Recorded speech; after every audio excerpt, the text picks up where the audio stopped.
जी कैफ 6 में हमने कल अपनी डिस्कशन को कंक्लूड किया था कॉस्ट ऑफ फाइनेंस के ऊपर और वर्किंग कैपिटल मैनेजमेंट पे हमने बात स्टार्ट की थी। तो कोई इशू कल के लेक्चर से, कोई point which requires some explanation? Working capital management के रेफरेंस से हमने वर्किंग कैपिटल क्या है इस पे बात की थी और वर्किंग कैपिटल हमें क्या कम्युनिकेट करता है about the liquidity of the business. Working capital about financing of current assets क्या इंफॉर्मेशन हमें दे रहा है, ये हमने बात की थी। और फिर वर्किंग कैपिटल ऑब्जेक्टिव्स पे हमारी बात हुई थी कि वर्किंग कैपिटल मैनेजमेंट के ऑब्जेक्टिव्स दो हैं, एक लिक्विडिटी मेंटेन करना और दूसरा प्रॉफिटेबिलिटी को मैक्सिमाइज करना। लिक्विडिटी से मुराद है company should have sufficient current assets at all the time to pay off its current liability when they fall due। और जब हम लिक्विडिटी को बढ़ाते हैं तो लिक्विडिटी बढ़ाने के लिए we need to arrange finance. हमें फाइनेंस अरेंज करके ही अपने पास करंट एसेट में डालोगे ना, कैश रखोगे, बैंक में रखोगे, कुछ स्टॉक रखोगे, तो कैश कहीं से अरेंज करके, फाइनेंस कहीं से अरेंज करके लाओगे। तो फाइनेंस अरेंज करोगे तो फाइनेंस की कॉस्ट बढ़ जाती है। जितनी ज़्यादा लिक्विडिटी बढ़ाते हो उतनी ज़्यादा फाइनेंस कॉस्ट बढ़ने की वजह से प्रॉफिटेबिलिटी नीचे चली जाएगी। बट हमने कहा कि हमने वर्किंग कैपिटल मैनेजमेंट में सिर्फ लिक्विडिटी नहीं बढ़ानी, हमने प्रॉफिट्स को भी मैक्सिमाइज रखने की कोशिश जारी रखनी है। और इन दोनों ऑब्जेक्टिव्स में कॉन्फ्लिक्ट होता है। लिक्विडिटी बढ़ाओगे तो प्रॉफिटेबिलिटी नीचे जाती है, प्रॉफिटेबिलिटी बढ़ाना चाहते हो तो लिक्विडिटी को नीचे लाना पड़ेगा। So we will learn how to optimise these two things. Liquidity और प्रॉफिटेबिलिटी में बैलेंस कैसे स्ट्राइक करना है, इस पर भी कुछ बातें हमारी इस टॉपिक में रहेंगी। अच्छा जी, आगे डिस्कशन को हम कैरी करते हैं। वर्किंग कैपिटल में इन्वेस्टमेंट करना, लिक्विडिटी बढ़ाना, उसके क्या फायदे हैं?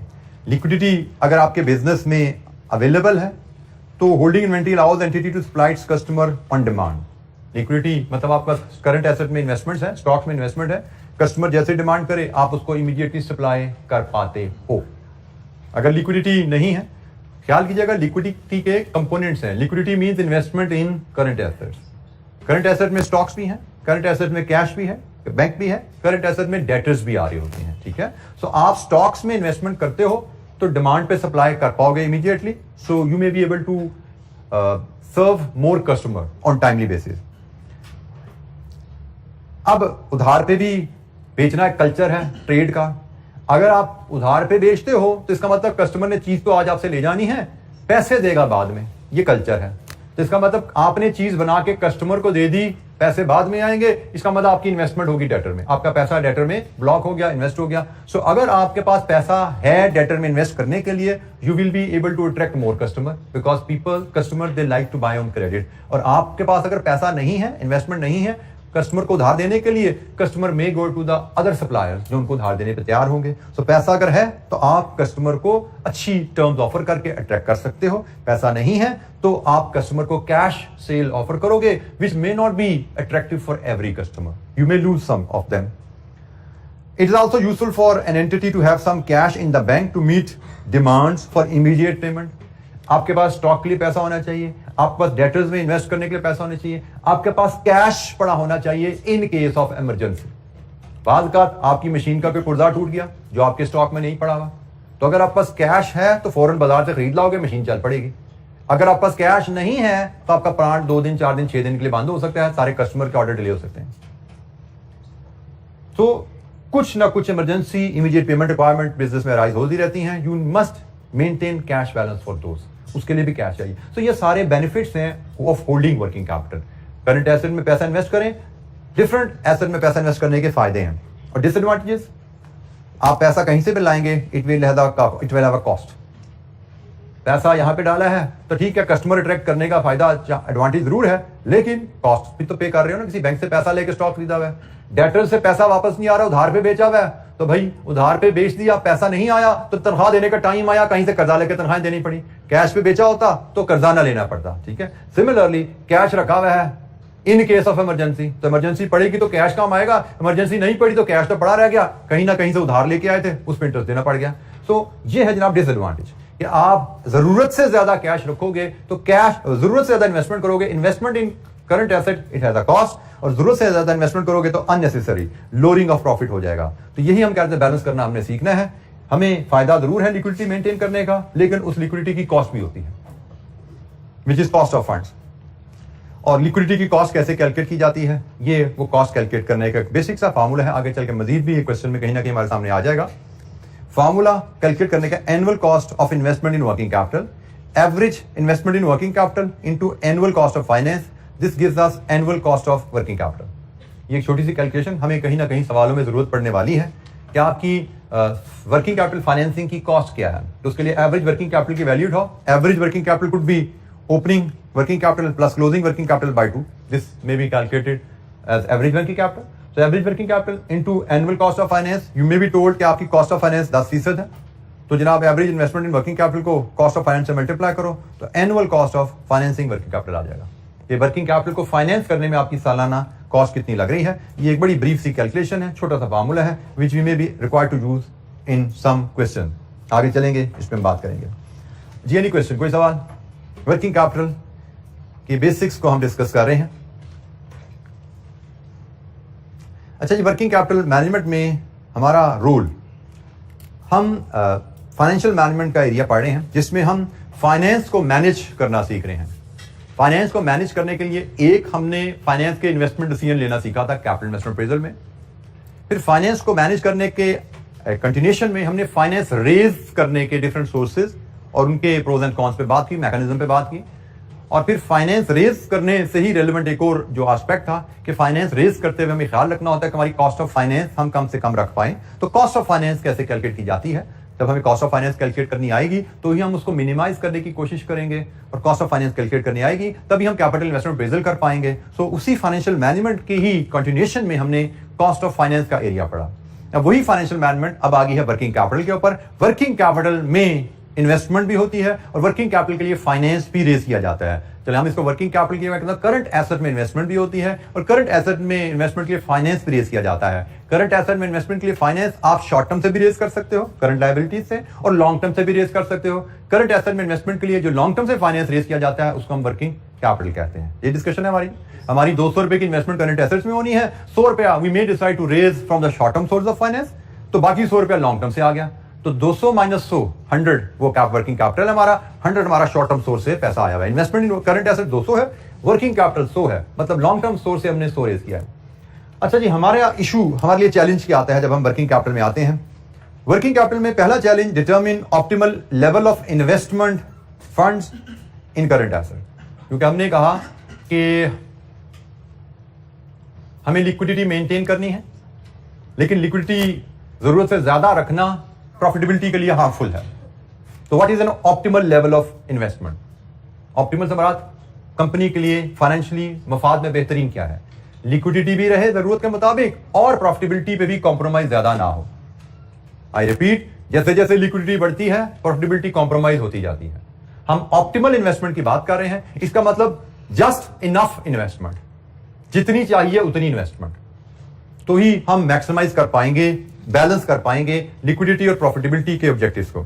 तो जनाब हमें डिटरमिन करना है हमें कितनी इन्वेस्टमेंट चाहिए करंट एसेट्स के लिए, what is optimal level of investment current assets, और उसके बाद इसकी फाइनेंसिंग कैसे होनी चाहिए। हमने कहा ना 200 में से 100 रुपया करंट लायबिलिटी से फाइनेंसिंग है, 100 रुपया लॉन्ग टर्म से है, बट वाई सो?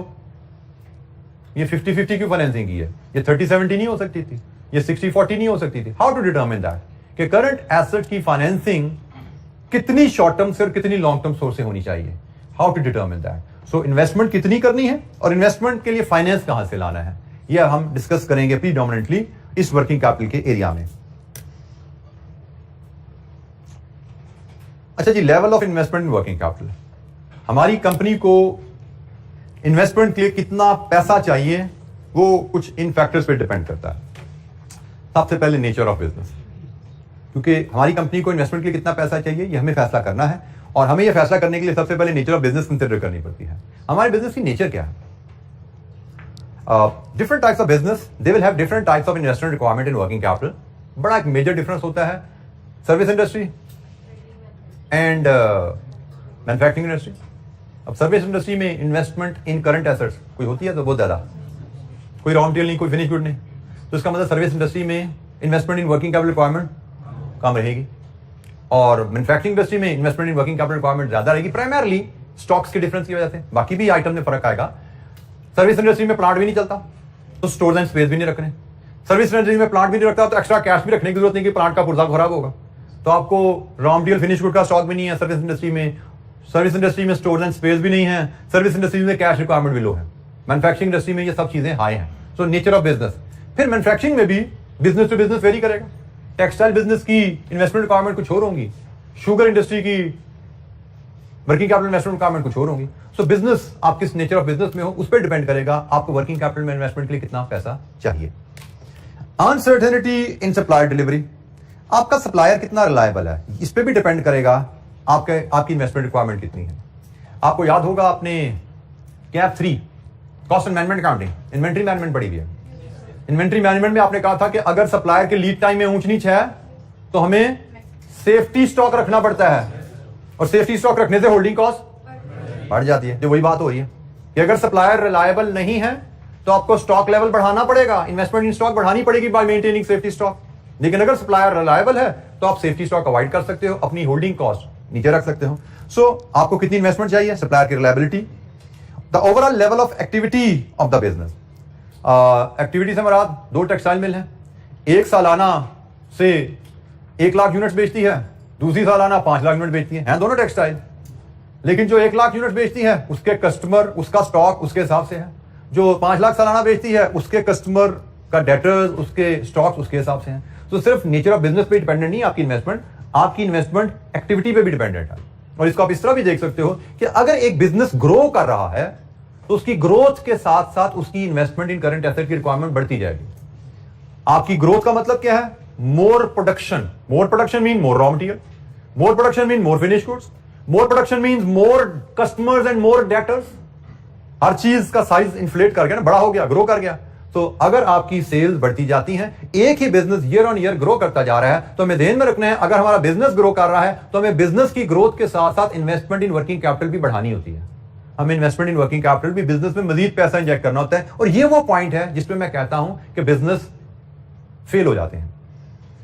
अब सोचो जरा कि आप एक कंपनी के शेयर होल्डर हो और आपको कहा जाए, एक दिन मीटिंग के बुलाया जाए, शेयर होल्डर्स को डायरेक्टर ने बुलाया और कहा हमारे पास बड़ी एक अच्छी खबर है, बहुत जबरदस्त खबर है। जबरदस्त खबर है क्या है कि जनाब हमारा एक पार्टी से कॉन्ट्रैक्ट हो गया है और अगले 2 सालों में हमारी सेल्स 50% ग्रो कर जाएगी। तो आपने तालियां बजाई, बड़ी अच्छी बात है, 50% सेल्स ग्रो करने लगी जाके 2 सालों में, जबरदस्त।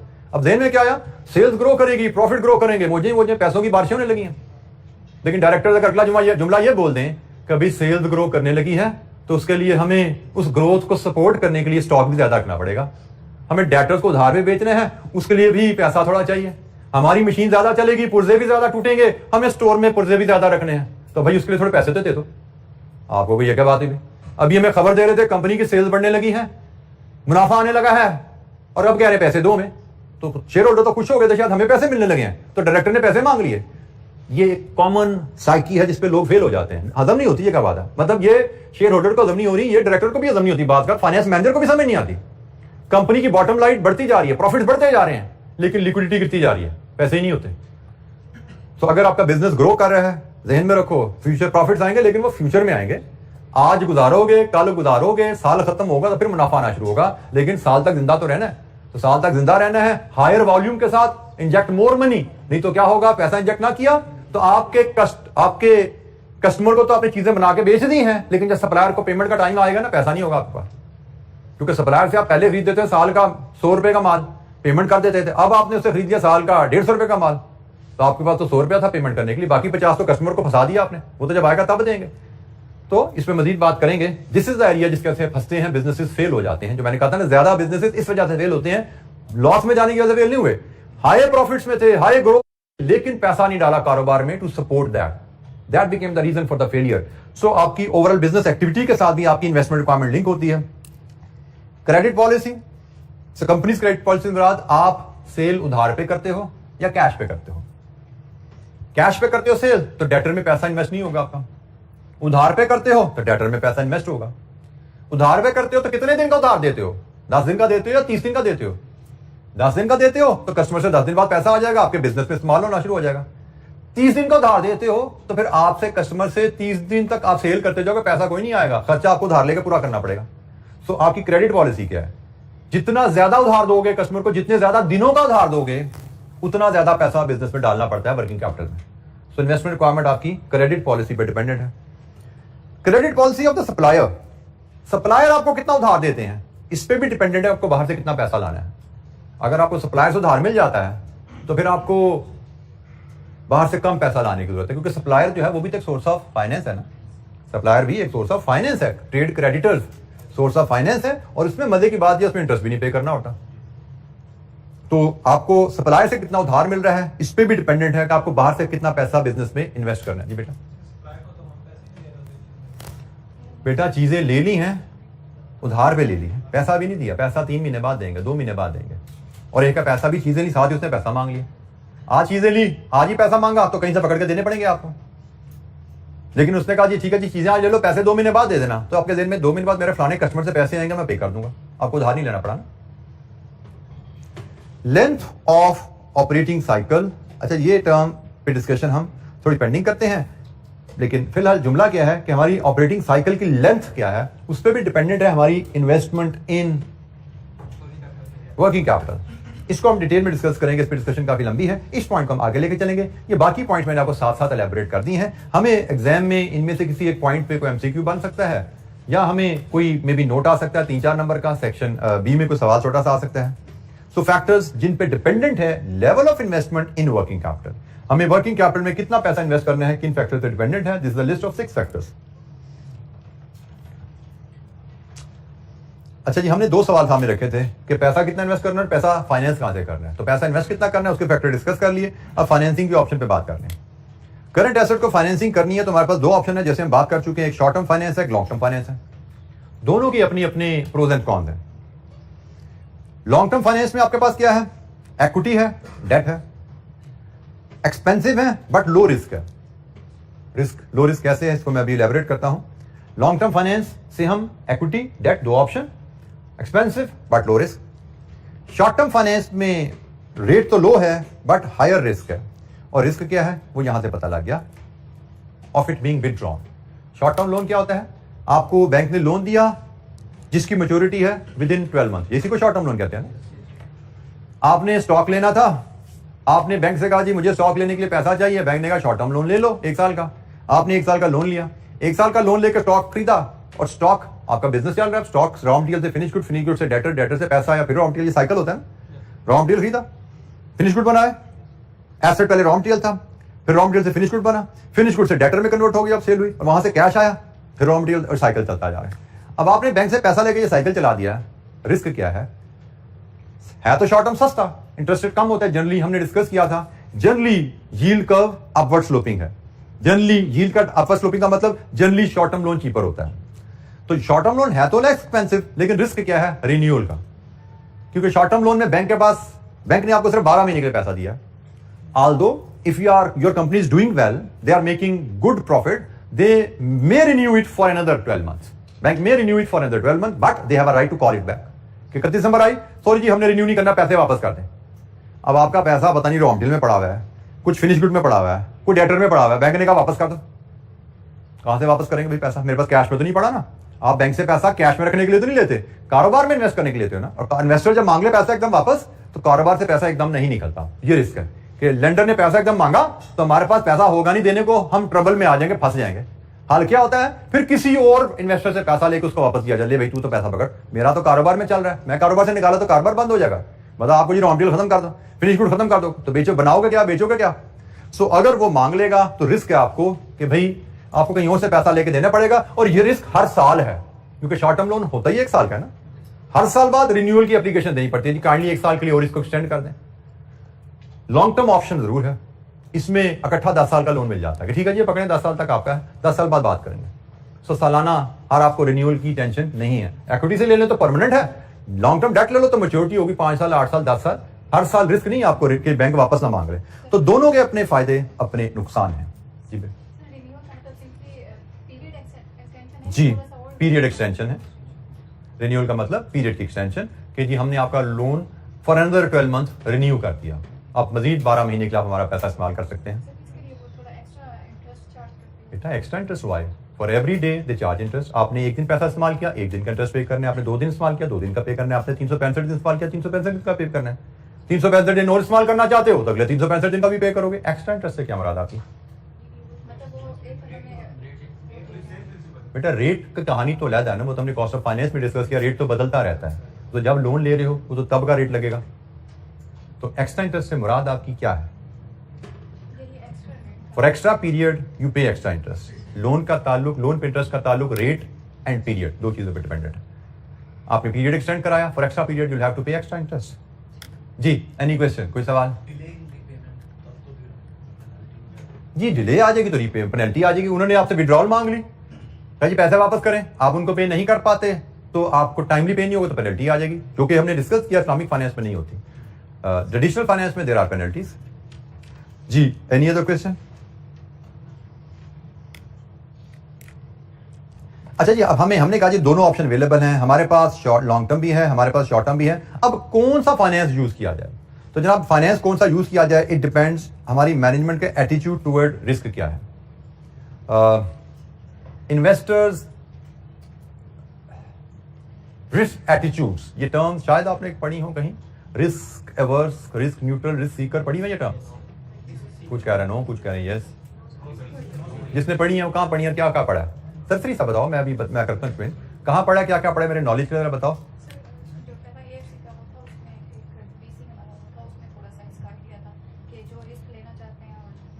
ठीक हो गया, बीसी के सब्जेक्ट में थोड़ा सा आइडिया लिया। इसके अलावा किसी और सब्जेक्ट में इसके बारे में, risk averse, risk Sikar, risk neutral के बारे में कोई पहचान, कुछ टर्म किसी ने पढ़ा हो? कहाँ पढ़ा है? तो एएफसी तो में सब बच्चों ने तो किया नहीं होगा, कि किया हुआ सबने? आप तो एएफसी वाले हैं, सब नहीं किया हुआ, सारे एएफसी वाले बच्चे। अच्छा जी, इन्वेस्टर एटीट्यूड, मैनेजमेंट एटीट्यूड या इन्वेस्टर एटीट्यूड, इसको हम डिस्कस करते हैं। मैनेजमेंट या इन्वेस्टर, क्योंकि नॉर्मली मैनेजमेंट होती है वही इन्वेस्टर भी होती है। इन्वेस्टर एटीट्यूड 3 तरह के होते हैं, एक रिस्क सीकर,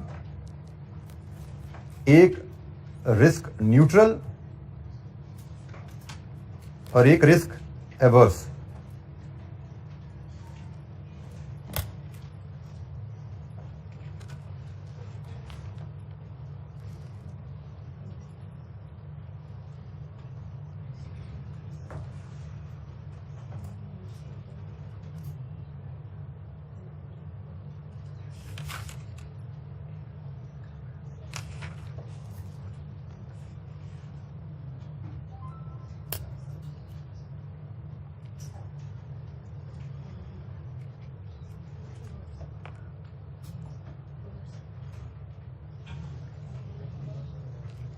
अच्छा जी, रिस्क सीकर ऐसा इन्वेस्टर है जो कि हायर रिटर्न के लालच में हाई रिस्क लेने पर तैयार है। एक बेसिक रिलेशनशिप हमने पढ़ा हुआ है, high risk high return. Risk Sikar वो इन्वेस्टर है जो कि हायर रिटर्न के लालच में is ready to take high risk.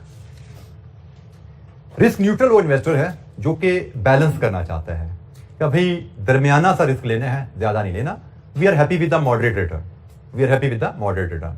Risk seeker क्या है, उसको लालच हो, अच्छा मैं और रिस्क लूंगा तो और रिटर्न आ सकती है, yes I am ready to take the risk. और रिस्क लूं, मजीद एक्स्ट्रा रिटर्न आ सकती है, yes I am ready to take the risk. Risk neutral नहीं भाई, बस I am happy with the risk, this return is sufficient for me, मजीद मुझे रिस्क नहीं लेना। रिस्क अवर्स बिल्कुल रिस्क सीकर का ऑपोजिट है, यार मुझे रिस्क कम करना है अपनी कारोबार में से, रिटर्न कम होती है हो जाए, I am interested in risk loan. Risk कम से कम हो, रिटर्न बेशक सालाना 2 पे आ जाए, रिस्क कम होता है तो I am happy. So risk averse कम से कम रिस्क लेना चाहता है irrespective of the return. Risk seeker ज्यादा से ज्यादा रिटर्न लेना चाहता है irrespective of the higher risk. And risk neutral balance strike करना चाहता है कि भाई ना रिस्क बहुत ज्यादा लेना है, ना बहुत रिस्क से बच के चलना है, दरमियान ही अच्छा है। 3 तरह के इन्वेस्टर एटीट्यूड होते हैं। तो हम यहां पे कह रहे हैं कि आपको फाइनेंसिंग किस सोर्स से प्लान करनी है, ये डिपेंड करेगा कि आपके कारोबार के इन्वेस्टर जो हैं उनका रिस्क एटीट्यूड क्या है। वो रिस्क एवर्स हैं, रिस्क सीकर हैं या रिस्क न्यूट्रल हैं। उसके मुताबिक आपको फाइनेंसिंग स्ट्रेटेजी बनानी पड़ेगी। पैसा कहां से लाना है, आपको अपने शेयर होल्डर का, अपने डायरेक्टर के एटीट्यूड का ख्याल रखना पड़ेगा, वो क्या चाहते हैं।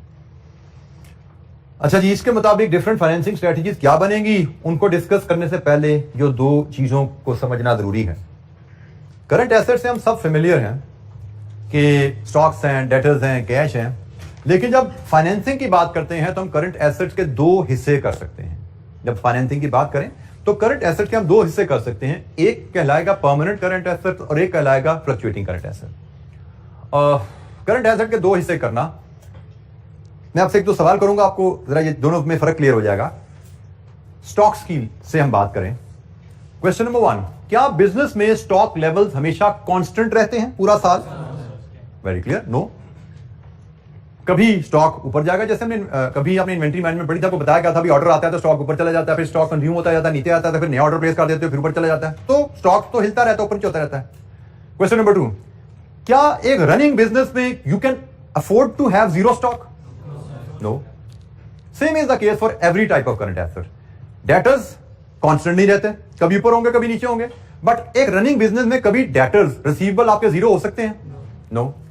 Same goes for the cash balance. Cash balance कभी आपका पैसा ज्यादा है कभी कम है, बट एक रनिंग बिजनेस में हमने अभी डिस्कस किया, you must have cash, you don't afford to have zero cash. तो इसका मतलब हमारे हर टाइप ऑफ एसेट में ऊंच नीच है, लेकिन हर टाइप ऑफ एसेट जीरो पे नहीं जाता। मतलब हम कह सकते हैं कि हमारे एसेट्स में ऊंच नीच आ रही है वक्त गुजरने के साथ, लेकिन हमारे एसेट्स कभी भी एक सर्टेन लेवल से नीचे नहीं जा रहे होते। तो यहां से हम कहते हैं करंट एसेट के दो हिस्से बन गए। इसको कहा जाता है फ्लक्चुएटिंग करंट एसेट और इसको कहा जा रहा है permanent current asset. Permanent current asset हमराद कि भाई ये तो मिनिमम इन्वेस्टमेंट है करंट एसेट्स में, ये तो हर सूरत हमारी रहने ही रहने हैं पैसे। डेटर्स ऊपर भी जाते हैं नीचे भी जाते हैं, बट इससे नीचे नहीं जाते।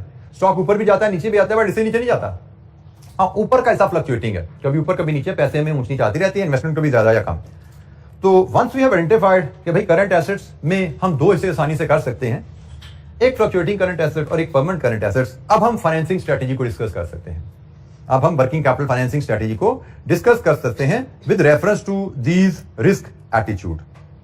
इन रिस्क एटीट्यूड के हिसाब से अब हम फाइनेंसिंग स्ट्रेटेजीज को डिस्कस कर सकते हैं और ये डिस्कशन हमारी इस ग्राफ की मदद से होने वाली है। अच्छा जी, एक ग्राफ आपके सामने है। इस ग्राफ में ये जी टाइम है एक्स एक्सिस पे और वाई एक्सिस पे टोटल एसेट्स हैं। टोटल एसेट्स हैं। इन टोटल एसेट्स में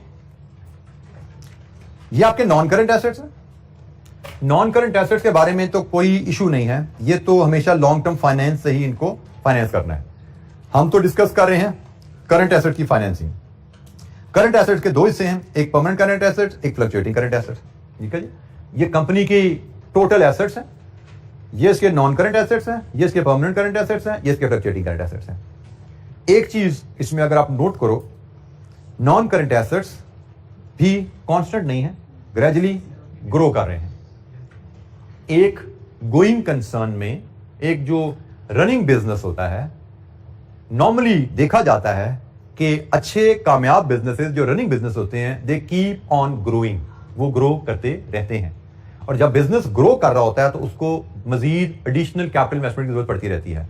तो ग्रोइंग बिजनेस में कैपिटल इन्वेस्टमेंट बढ़ती जाती है वक्त के साथ साथ, इसलिए स्लाइटली ग्रोथ नजर आ रही है। ये मे बी 10 साल का डाटा होगा, 5 साल का डाटा है।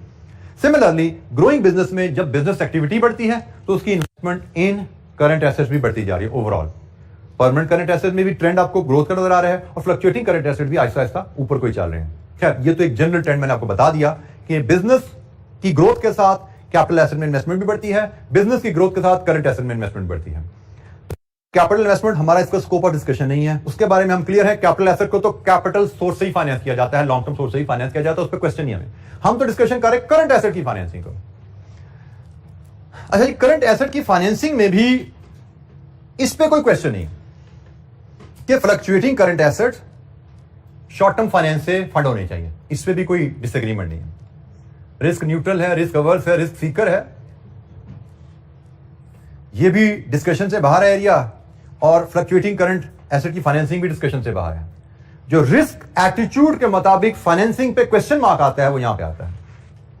परमानेंट करंट एसेट को कहां से फाइनेंस करना चाहिए, बल्कि सॉरी मैं थोड़ा सा मैं पीछे जाता हूं, ये क्वेश्चन मार्क है यहां पे भी जी। हम टोटल इसकी फाइनेंसिंग को डिस्कस कर रहे हैं जी, टोटल फाइनेंसिंग के, जिसमें ये फ्लक्चुएटिंग है और परमानेंट है। अब हम वन बाय वन देखते हैं। सबसे पहले हम रिस्क न्यूट्रल अप्रोच की बात करते हैं। रिस्क न्यूट्रल एक बैलेंस्ड अप्रोच है। रिस्क न्यूट्रल का इन्वेस्टर क्या कहेगा, वो कहता है जी ये फ्लक्चुएटिंग करंट एसेट्स हैं, इनको हम करेंगे फाइनेंस शॉर्ट टर्म से और ये जो परमानेंट करंट एसेट हैं, ये भी एक तरह के परमानेंट एसेट्स हैं, इनको हम करेंगे लॉन्ग टर्म से। ये जी फाइनेंसिंग अप्रोच रिस्क न्यूट्रल की आ गई। रिस्क न्यूट्रल इन्वेस्टर की अप्रोच क्या है? रिस्क न्यूट्रल इन्वेस्टर की अप्रोच है कि फ्लक्चुएटिंग करंट एसेट्स को शॉर्ट टर्म से फाइनेंस करो और परमानेंट करंट एसेट को लॉन्ग टर्म से फाइनेंस करो।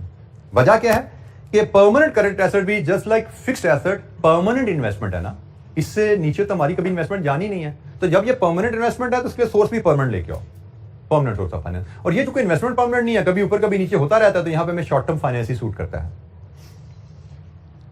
इसके बाद बारी आती है रिस्क सीकर की। रिस्क सीकर क्या चाहता है? प्रॉफिट बढ़ाना। प्रॉफिट बढ़ाने के लिए कॉस्ट कम करना, और कॉस्ट कम शॉर्ट टर्म फाइनेंसिंग से होती है, लॉन्ग टर्म से होती है? शॉर्ट टर्म से। तो रिस्क सीकर ना सिर्फ short term fluctuating current asset को शॉर्ट टर्म से फाइनेंस करेगा, वो परमानेंट करंट एसेट के भी किसी हिस्से को शॉर्ट टर्म से फाइनेंस कर देगा। रिस्क सीकर सिर्फ बहुत कम हिस्से के लिए लॉन्ग टर्म पे रिलाई करेगा। उसको पता है कि शॉर्ट टर्म पे ज्यादा रिलाई करना रिस्की है। शॉर्ट टर्म फाइनेंस से सारे फ्लक्चुएटिंग करंट एसेट भी उसने खरीद लिए, और उसने फ्लक्चुएटिंग करंट एसेट के अलावा परमानेंट करंट एसेट भी उसने शॉर्ट टर्म फाइनेंस खरीद ली। ये इन्वेस्टमेंट है, ये इन्वेस्टमेंट की लाइंस हैं, और यहां पे फाइनेंस की लाइन हम ला रहे हैं। इस इन्वेस्टमेंट के लिए पैसा कहां से आएगा? तो रिस्क सीकर कह रहा है कि भाई मुझे तो प्रॉफिट बढ़ाने से करता है, प्रॉफिट बढ़ाने के लिए मुझे कॉस्ट कम करनी है, और कॉस्ट कम तब होगी जब मैं ज्यादा से ज्यादा शॉर्ट टर्म से लाऊंगा। तो वो कहता है जी मैं ज्यादा से ज्यादा शॉर्ट टर्म से फाइनेंस करूंगा करंट एसेट्स को, फ्लक्चुएटिंग भी सारे और परमानेंट भी काफी सारे। वो सिर्फ बहुत छोटा part of permanent current asset के लिए लॉन्ग टर्म पर रिलाय कर रहा है। टोटल करंट एसेट का मेजर हिस्सा वो शॉर्ट टर्म से फाइनेंस कर रहा है। उसको पता है कि रिस्क बढ़ रहा है, क्योंकि अगर आप रिस्क न्यूट्रल अप्रोच पे चल रहे हो, और बैंक आपसे शॉर्ट टर्म पैसा वापस मांग रहे, तो शॉर्ट टर्म पैसा यहां से निकाल के बैंक को वापस करना फिर भी आसान है, क्योंकि ये फ्लक्चुएटिंग करंट एसेट है ना, परमानेंट में पैसा नहीं फंसा हुआ, 2, 4, 5, 10, 15, 20 दिन में वापस आ जाता है।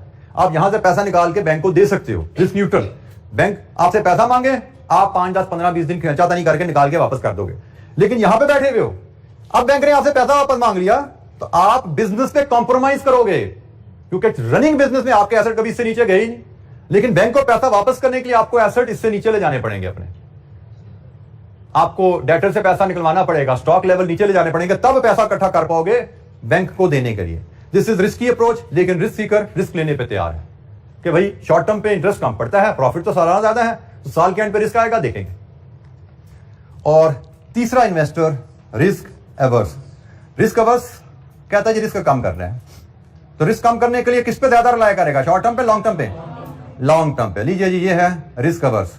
वो सारे परमानेंट एसेट भी और पार्ट ऑफ फ्लक्चुएटिंग एसेट्स भी आपके लॉन्ग टर्म से फाइनेंस करेगा। Only small part of fluctuating current assets वो शॉर्ट टर्म से फाइनेंस कर रहा है। वो कह रहे जी मुझे रिस्क कम करना है, प्रॉफिट कम होता है तो हो जाए, मैं तो ज्यादा लॉन्ग टर्म पर रिलाय करूंगा, कॉस्ट ज्यादा है लॉन्ग टर्म की, कोई बात नहीं, प्रॉफिट कम होता है हो जाए, मुझे टेंशन कम से कम चाहिए। यहां पे बहरहाल कुछ तो टेंशन है ना, बैंक ने पैसे वापस मांगे, पैसे वापस मांगने देने के लिए कुछ ना कुछ तो दौड़भाग करनी पड़ेगी ना इतने एसेट बेच के निकालने के लिए। यहां पे उसने बिल्कुल ही जरा सी एफर्ट रखी है, भाई वापस मांग रहे तो कोई टेंशन नहीं, जब मर्जी लो भाई, तैयार मैं बैठा। बहुत कम रिलायंस है शॉर्ट टर्म पे। तो ये है जी फाइनेंसिंग। और बाय द वे, मैं इसका कल ही आपका मॉडल पेपर हमारे एंड पे अवेलेबल था, मैं देख रहा था, हमारा मॉडल पेपर में इसी पे एमसीक्यू आया हुआ है। अगर आप आइए चैप्टर एंड पे हमारे लगे हुए हैं पेपर, मॉडल पेपर, पास पेपर अनफॉर्चुनेटली यहाँ मिस हो गया, तो उसमें क्वेश्चन पेपर का जो पहला पेज है उसकी बॉटम पे क्वेश्चन नंबर 1 एमसीक्यू नंबर 3 है, which of the following statement is correct about aggressive working capital funding policy. अच्छा, इसमें मैं सॉरी जो फंडिंग पॉलिसी की टर्म साथ अटैच नहीं कर पाया। ये जो है रिस्क सीकर की पॉलिसी ये अग्रेसिव है, ये मॉडरेट है, इसको क्या कहेंगे? रिस्क अवर्स कह लें, एग्रेसिव, मॉडरेट, रिस्क कंजर्वेटिव। बिल्कुल ठीक है, कंजर्वेटिव टर्म मेरे जहन से निकल रही थी, thank you. Conservative. Risk Sikar aggressive policy follow करता है, रिस्क न्यूट्रल मॉडरेट, या इसको मैचिंग भी कहा जाता है, मॉडरेट या इसको मैचिंग पॉलिसी भी कहा जाता है। और रिस्क सीकर कंजर्वेटिव पॉलिसी क्या करता है? ये कंजर्वेटिव है, ये रिस्क नहीं लेना चाहता। कंजर्वेटिव की टर्म रिस्क अवर्स के लिए यूज की जाती है। तो हमसे इस एमसीक्यू में पूछा जा रहा है कि भाई इन पॉलिसी में से बताइए कौन सी एग्रेसिव इन्वेस्टमेंट पॉलिसी है। Which of the following statement is correct about aggressive working capital funding policy? All permanent asset as well as part of the fluctuating asset are financed by long-term fund. ये तो conservative है. All permanent asset as well as part of the fluctuating assets are financed by short-term. No. Permanent current assets all short-term से कभी fund नहीं होते किसी policy के तहत. All fluctuating current assets as well as some of the permanent part of current asset are financed using short-term. Yes. C. This is aggressive policy. ठीक है, तो ये आपका 1.5 नंबर का MCQ है. अगर आपने ये डायग्राम समझ के पढ़ी भी है, नोट्स पढ़े में हैं, तो आप ये 1.5 नंबर बड़ी आसानी से ले सकते हो. और MCQ में बड़ा ख्याल रखना होता है बेटा कि आपको बड़ी तसल्ली से बार बार ऑप्शन पढ़नी होती है. जैसे ऑप्शन नंबर 2 में कुछ बच्चों के मुंह से यस निकल गया, यार अभी आपका नॉलेज भी कच्चा है, लेकिन ये हैबिट की भी बात है कि आप रश थ्रू करते हो. MCQ तो सिक्योर कंफर्म नंबर है, और 1.5 नंबर के MCQ का मतलब 1.5 नंबर इंटू 1.8. कितना मिनट हुआ आपके पास? ठीक ठाक टाइम बन जाता है. तो कोई 3.5-4 मिनट तो बन गए, तो 3 मिनट बने अगर, तो 3 मिनट आपके पास है इसको देखने के लिए.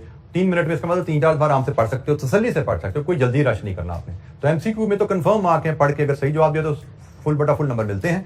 रश बिल्कुल नहीं करना. और ये मैं इन जनरल भी आपको बता चुका हूं, न्यूमेरिकल क्वेश्चन में रीडिंग प्लानिंग टाइम पूरा होना चाहिए. एग्जीक्यूशन पे रश कर लो, जल्दी जल्दी लिखने का काम, कैलकुलेट जल्दी जल्दी करने का काम कर लो अगर आपकी विद एक्यूरेसी करने के कमांड है. लेकिन रीडिंग पे, सोचने पे कभी जल्दी नहीं करते, वो आपको गलतियों की तरफ ही ले जाती है आदत. अच्छा, ये हमारे पास वर्किंग कैपिटल फाइनेंसिंग स्ट्रेटजीज पे हमारी बात हुई कि हमें वर्किंग कैपिटल फाइनेंस करने के लिए क्या क्या ऑप्शंस अवेलेबल हैं. शॉर्ट टर्म, लॉन्ग टर्म, और रिस्क एटीट्यूड के लिहाज से working capital financing strategy matching या मॉडरेट, एग्रेसिव, कंजर्वेटिव. अच्छा जी, अब हमने कैश ऑपरेटिंग साइकिल की टर्म छोड़ी थी. दोबारा मैं आपको पीछे लेके जाऊं. हमने शुरू की थी बात यहां पे 2 सवालों से. हमने कहा जी पैसा कितना इन्वेस्ट करना है, हमें यह भी मेजर करना है. पैसा लाना कहां से, यह भी सीखना है. पैसा लाना कहां से, इसका जवाब हमारा पूरा हो गया कि पैसा लाने के लिए शॉर्ट टर्म फाइनेंस की ऑप्शन है, लॉन्ग टर्म फाइनेंस की ऑप्शन है. रिस्क और कॉस्ट का कॉम्बिनेशन बनता है. इन्वेस्टर के रिस्क एटीट्यूड के लिहाज से एग्रेसिव, कंजर्वेटिव और मॉडरेट 3 स्ट्रेटजीज हैं. ये बात कंप्लीट होगी. इसमें हमारी एक चीज छूटी थी, ये वाली. ऐसा ही है, जो पहला सवाल था उसके जवाब में एक चीज छूटी थी. अब हम इसको एड्रेस करने जा रहे हैं. ठीक है जी, और इसको एड्रेस करेंगे तो हमारे चैप्टर तकरीबन कंप्लीट होने की तरफ चल पड़ेगा. इस पे लेकिन हमारा टाइम लगेगा भी. तो हम सबसे पहले कैश ऑपरेटिंग साइकिल का मतलब समझते हैं. कैश ऑपरेटिंग साइकिल है क्या? पढ़ी है जी ये टर्म कभी? Very good. कहां पढ़ी है? R1 में. तो बताइए जी क्या होता है जी cash operating cycle? Cash operating cycle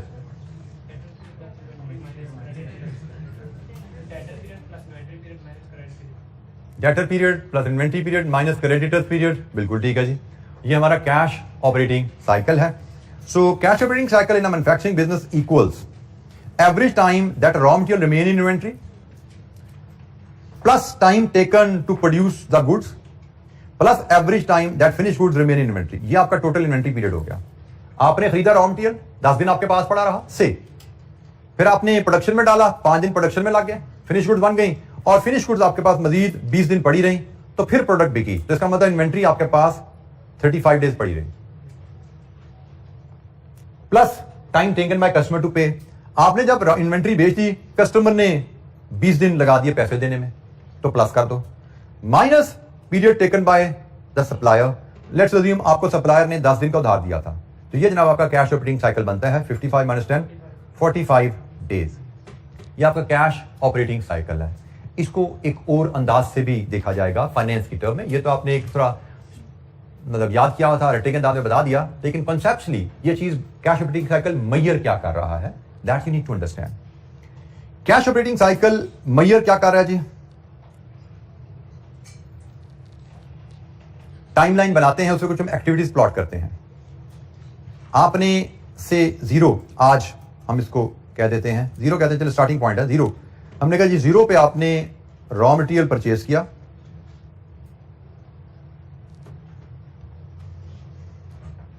यहां पे आपने issued to work in process हुआ,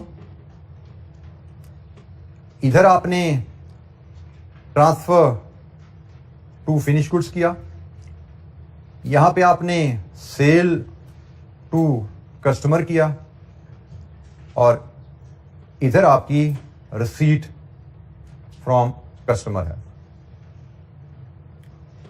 बीच में एक पॉइंट हम और इनकॉर्पोरेट कर देते हैं.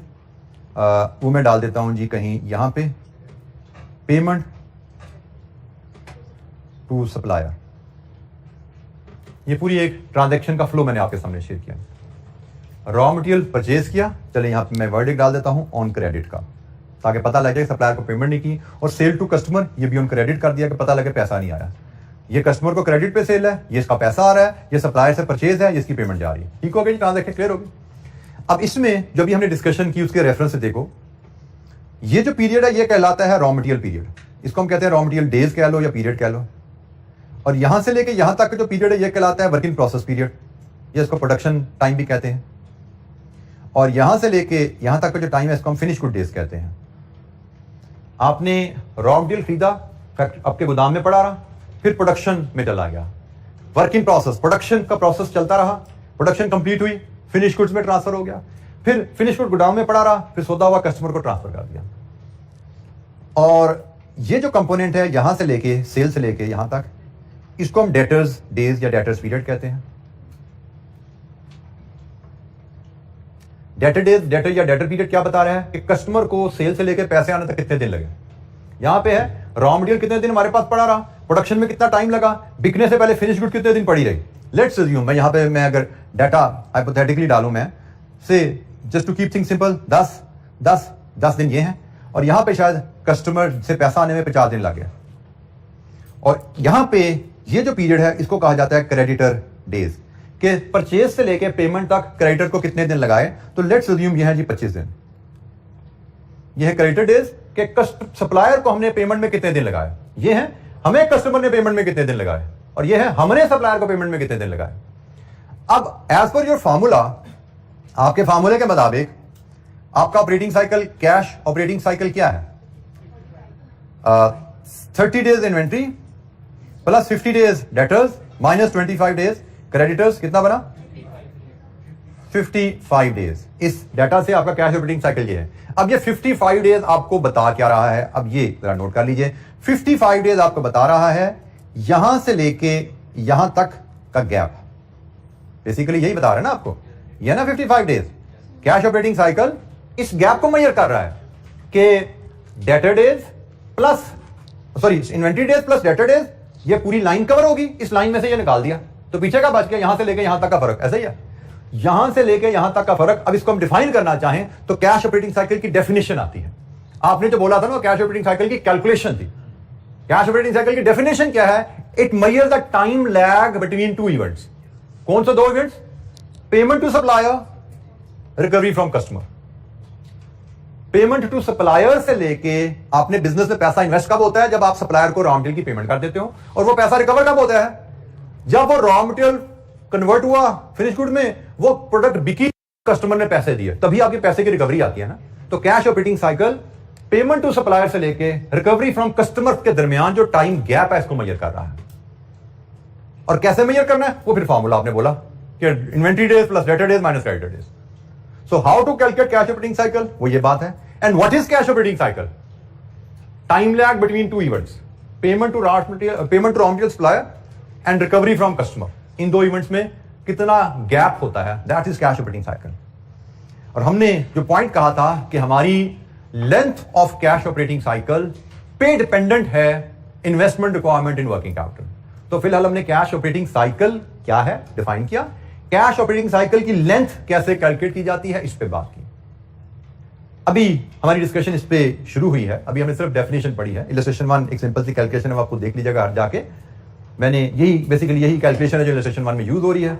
तो हमने कैश ऑपरेटिंग साइकिल अपनी कंपनी का कैसे कैलकुलेट करना है, अगर हमें बैलेंस शीट पीएनएल दिया जाए वो हम सीखेंगे कल, कि हमें अपनी कंपनी का बैलेंस शीट पीएनएल दिया जाए तो हम अपनी कंपनी का कैश ऑपरेटिंग साइकिल कैसे कैलकुलेट करते हैं।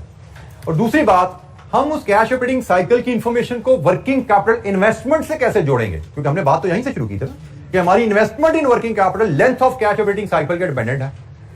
इन डेज का ताल्लुक बैलेंस शीट में करंट एसेट्स, स्टॉक्स और कैश से कैसे जुड़ता है, ये दो चीजें हमारी भी पेंडिंग है। पहले ये डेज भी कैलकुलेट करने सीखने हैं हमने, यहां पे तो मैंने लाइन पे ड्रॉ कर दिया, बट ये लाइन पे दिन कैसे मेजर करके आएंगे, डेज कैलकुलेट करना सीखना है, और फिर उन डेज को बैलेंस शीट वैल्यू से लिंक करना सीखना है। ये हमारा नेक्स्ट एजेंडा है, इंशाअल्लाह कल इस पे हम बात करेंगे।